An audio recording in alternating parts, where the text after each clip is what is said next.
그러면 어떻게 하면 성령 인도함 받을 수 있느냐? 성령을 따라 행할 수 있느냐? 몇 가지만 본다면 성령을 따라 살기 위해서 먼저 하나님께 해주시는 것이 있고 또 우리가 해야 될 것이 있습니다. 성령을 따라 산다고 할 때 우리는 가만히 있고 성령만 따라가면 된다. 그럴 수도 있겠죠. 그러나 성령이 역사하기 위해서 하나님이 해주시는 것이 있는 것이죠. 그리고 또 성령이 역사하실 때 우리가 따라갈 것이 있는 것이죠. 우리가 행해야 될 것이 있는 겁니다. 이렇게 볼 수 있는데 먼저 하나님께서 성령으로 말미암아 행해 주신 것이 무엇이냐? 하나님께서 뭐 성령을 따를 수 있도록 성령을 따라 행할 수 있도록 성령으로 말미암아 행해 주시는 것들은 먼저 성령으로 말미암아 하나님의 사랑을 부어 주신다는 것입니다. 하나님의 사랑을 깊이 알 수 있게 하신다는 거예요. 하나님을 전혀 몰랐었는데 그 사랑을 알 수 있도록 길을 열어주시고 그 사랑을 알 수 있도록 함께 해주시는 거죠. 성령으로 그 사랑을 부어주신다라고 이렇게 로마서 3장 5절은 말씀하고 있습니다. 5장 5절이네요. 5장 5절을 말하고 있습니다. 더 나아가서 성령께서는 그 정도로 끝나지 아니하시고 하나님의 깊으신 것까지도 깨닫게 해주시는 겁니다. 그런 깨닫게 해주시는 일을 성령이 하신다고 고린도전서 2장 10절은 이렇게 말합니다. 하나님이 성령으로 이것들을 우리에게 보이셨다. 하나님의 그 모든 것들을 깨닫게 해서 보이셨다는 것입니다. 성령으로 깨닫게 해주시는 것입니다. 여러분은 아마 성령을 체험하지 못했어도 성령으로 침례받지 못했어도 성령으로 말미암아 여러분 깨닫고 있을 거예요. 어느 날 설교 들으면서 그게 수긍이 가지 않습니까? 이전까지는 인정 안 되고 내가 이해 못했었는데 어느 날부터 이해가 된다고요. 이게 다 성령께서 함께 역사하고 있는 그런 한 모습이라고 볼 수가 있는 거죠. 그렇게 해서 마침내 하나님의 성령이 먼저 역사해 주시는 거라고 볼 수가 있는 겁니다. 이런 성령의 역사가 있기 때문에 드디어 우리가 깨닫게 되고 나게 되는 거죠. 그 결과 이렇게 해서 하나님께서는 우리의 주님의 성령으로 말미암아 우리 속사람을 강건하게 하시고자 한다는 것입니다. 성령을 통해서 우리 속사람을 강건하게 하고자 하는 거예요. 우리 겉사람을 강건하게 하는 것은 2차적인 문제입니다. 우리의 관심은 우리 겉사람이 강건해지는 거 아니겠습니까? 그런데 성령께서는 하나님께서는 성령으로 우리를 강건하게 하실 때 속사람을 강건하게 하시기 원한다라고 이렇게 에베소서 3장 16절은 이렇게 말씀하고 있습니다. 바로 성령으로 우리 속사람을 강건하게, 이 속사람을 강건하게 한다는 것은 우리 영혼을 강하게 하는 거죠. 우리 영혼에 대해서 믿음의 확신을 갖게 하시고 우리 영혼에 대해서 또 속죄의 확신을 갖게 하시고 구원의 확신을 갖게 하시고 이렇게 자꾸 확신을 갖게 하는 거예요. 바로 하나님의 성령으로 그렇게 하신다고 하고 성경은 가르쳐주고 있습니다. 그래서 어느 날 자기를 돌아보면서 내가 처음에 교회 올 때가 지금 비교해보면 자기가 더 확신을 갖고 더 정말 견고해진 것들 분명히 있다면 그만큼 성령이 역사한 것이라고 보시면 되는 거겠죠. 하나님의 성령으로 역사해 주셔서 내가 이렇게 속사람이 강건해졌구나. 이제는 교회를 갈까 말까 했었는데 이제는 갈까 말까 하라 당연히 가는 게 당연하다라고 생각이 드는 그런 상황이 됐다면 그만큼 성령께서 하나님께서 성령으로 우리 속사람을 강건하게 하셔서 인도해 주신 결과라고 봅니다. 그만큼 그 속사람이 그 영혼이 강건해졌다라고 하는 것을 알 수가 있는 거죠. 저는 모든 우리 성도들이 정말 이와 같은 성령으로 강건하게 되시기를 예수님의 이름으로 축원합니다. 할렐루야. 더 나가서 그러면 이제 하나님께서 이렇게 세 가지, 더 그 외에도 많지만 이 세 가지로만 말씀드리는데 이 세 가지로 이렇게 하나님 역사해 주신 거 있다면 우리가 어떻게 해야 성령으로 우리가 행할 수 있을까요?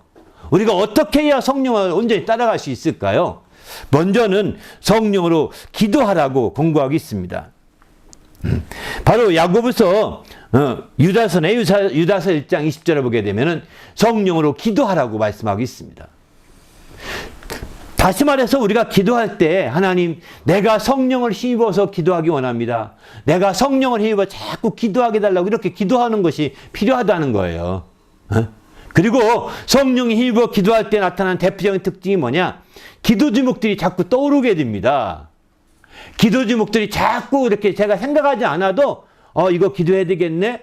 이거 기도해야 되겠네? 이거 이게 떠오르게 되는 거예요.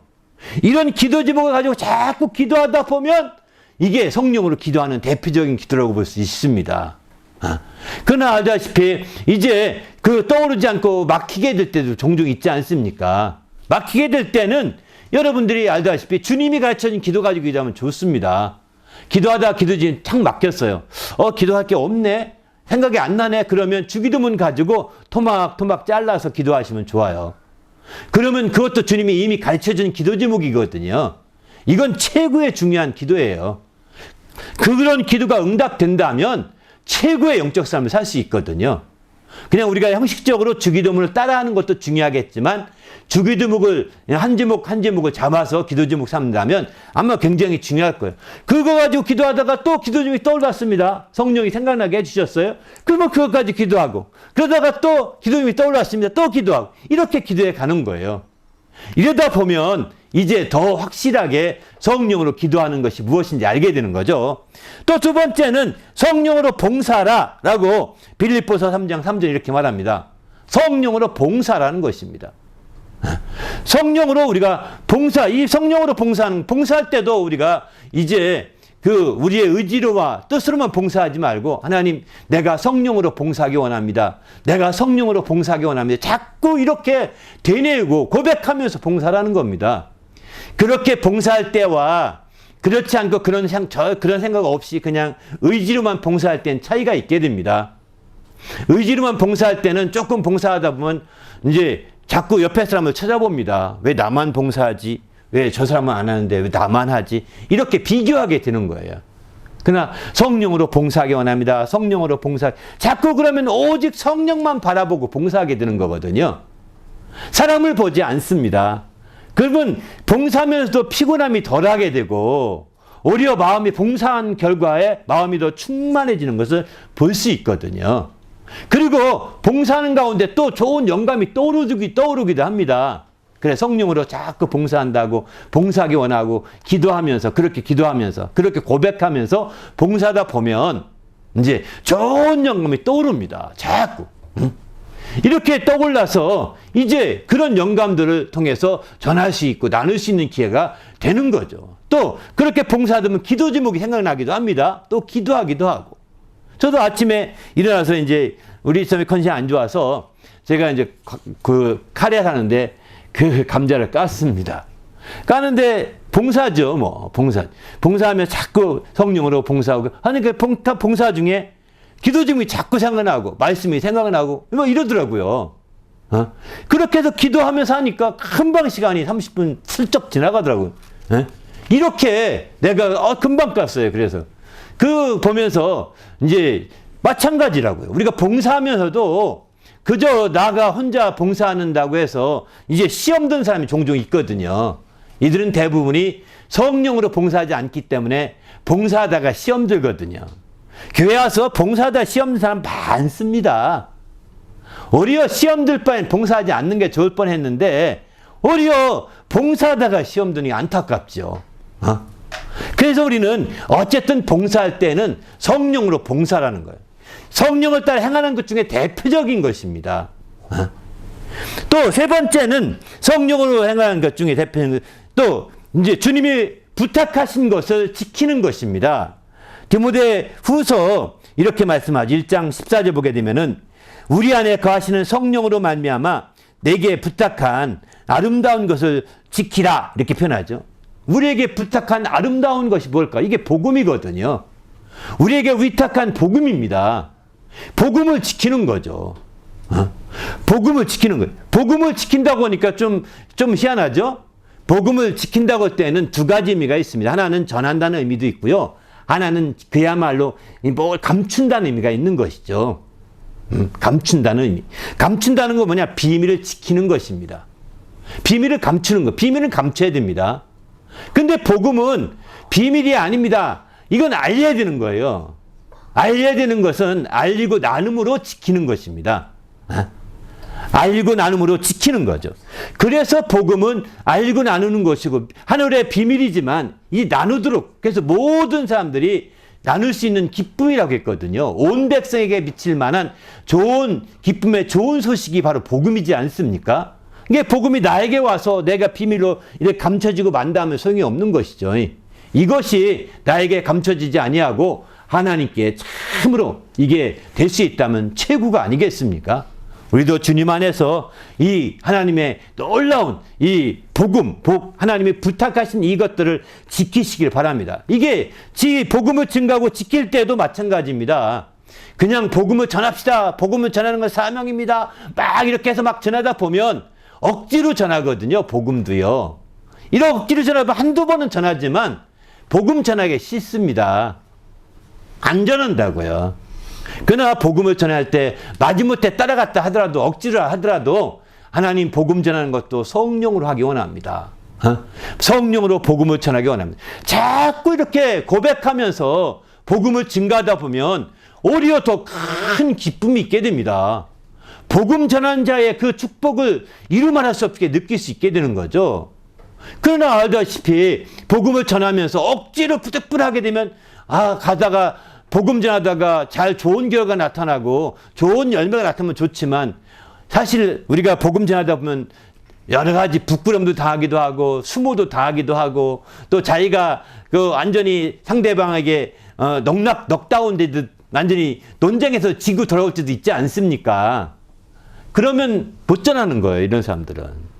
아주 창피하다고 느끼고 자기가 열등하다고 느끼고 자기가 수모를 겪었다 느끼기 때문에 더 전하기 힘든 거죠. 그래서 복음 전하는 것은 처음에는 혼자 막 하는 것도 중요하겠지만 같이 하는 경우가 많이 두씩 보내는 경우가 있게 됩니다. 왜? 가서 두씩 전하면서 배우게 하는 것이죠. 그러나 어느 경우든 간에 성령으로 하지 않게 되면 이 모든 것은 정말 몇 번 하다가 끝나버리기 쉽다는 것입니다. 이건 아름다운 것을 부탁받았기 때문에 계속 전해야 되는 거 지켜야 되는데 그렇지 못하다는 거죠. 이게 안타까운 거죠. 우리도 이제 주님 안에서 어찌하든 정말 우리에게 부탁하신 그 복음을 계속해서 전하고 나누는 그렇게 지키는 성도가 되시길 바랍니다. 이를 위해서 성령으로 지켜야 된다는 것이죠. 억지가 아닙니다. 하나님 앞에 너무 억지 같으면 하나님 제가 복음을 전하겠지만 오늘은 못합니다 하고 딱 자르세요. 그냥 복음 전할 능력을 달라고 막 기도하세요. 이것도 필요합니다. 그냥 막 쫓아다니고 억지로 갔다가 말 못하니까 막 쫓아갔다가 시험 들고 이렇게 하지 마시고 그렇게 하는 것도 필요하다고요. 어쨌든 성령으로 내가 한번 갔다면 그냥 의지로 내 깡으로 내 마지못해 그 얼굴로 그냥 하지 마시고 성령으로 하라는 것입니다. 하나님 성령으로 복음을 전하기 원합니다. 성령으로 하기 원합니다. 내 의 때문에 하지 마시고 성령으로 하라는 것입니다. 그렇게 될 때 드디어 우리가 성령으로 행할 수 있는 길들이 열리게 되는 거죠. 아마 이 6가지만 제대로가 돼도 대단할 것입니다. 이렇게 성령으로 행하기 위해서 가장 중요한 것 중에 한 가지가 바로 예수님이 보여주셨는데 누가복음 10장 21절을 보게 되면 성령으로 기뻐하셨다고 했습니다. 성령으로 행하기 위해서 가장 중요한 것은 성령으로 우리 감정이 다스려져야 된다는 것입니다. 성령으로 감정이 기뻐할 만큼의 감정 생활이 성령으로 다스려질 수 있으면 이 사람은 성령으로 기도할 수 있고 이 사람은 성령으로 봉사할 수 있고 이 사람은 성령으로 전도할 수 있고 성령으로 모든 일을 할 수 있습니다. 성령으로 기뻐하고 성령으로 즐거워하고 성령으로 내 감정 생활이 풍성해질 수 있다면 말이죠. 예수님은 공생애 가운데서 성령으로 그의 감정 생활이 성령으로 풍성해지신 거죠. 성령으로 기뻐하셨다고 이렇게 말씀하시거든요. 그러니까 마침내 그가 성령으로 기도하시고 성령으로 그 공생애를 다 이루어 가시는 겁니다. 우리가 사는 신앙생활을 우리의 공생애라고 표현합니다. 예수 믿고 나서의 우리의 삶을 공적인 생활이라고 표현합니다. 특별히 우리가 성령을 체험한 이후에 우리의 생활은 더욱더 공적 생활이라고 표현하고 있습니다. 그런데 이 공적 생활을 이루기 위해서는 성령으로 말미암아 기뻐해야 됩니다. 성령으로 내 감정 생활까지 완전히 이렇게 다스려져야 된다는 거죠.